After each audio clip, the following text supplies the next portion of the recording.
Do you really miss this person? Or are you just going back to something that's comfortable? They refuse to acknowledge their mistakes. They like being the person they are. Sometimes we really just go back to our pain. We sometimes hold on to our pain because it's all we know. It might be all we have left of this person. But when you choose to just go back to a toxic relationship just because it's familiar, just because it's maybe all you know, maybe the narcissist is the only person you ever dated. Something that kept me going back to the narcissist was the belief that I could change them, the belief that I could love them so hard that they would return that love to me. When even when you deal with normal people, if you have to, in a sense, love bomb them, if you have to convince them to love you back, that isn't genuine love.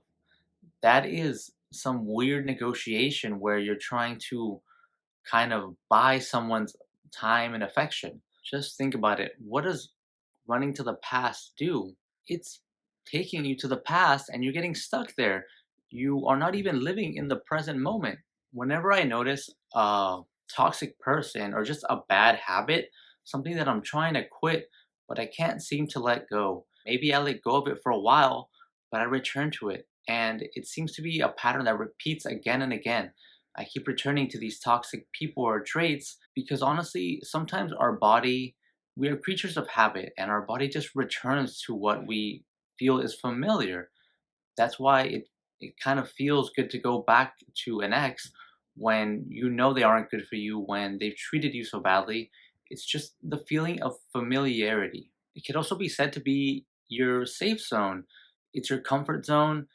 You know this person very well, or you know this habit very well, and having to change this person or thing is going to be very difficult. We are comfortable where we're at right now, and that is killing us. Don't let your feelings, your memories, your inclination to go back to your past habits let you go back to a person that you honestly already know, and nothing good is going to come of going back to this person. Sometimes the wanting is what we want more than the thing itself. How many times have you really wanted something and you finally get it? It's not at all what you expected it to be. Maybe you enjoy it for a few moments, days. You realize that what was really driving you in this scenario was the want. Now, going into why the human body does these things can get very complicated. The narcissist, for whatever reason, gave you a ton of dopamine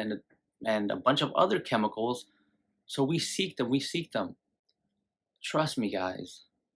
I went back to them so many times and they made me look like a fool. I say this in hopes that you don't have to go to the same things I did, that you can recover from them even faster than I did. We have such high expectations of our exes or just people that we really want.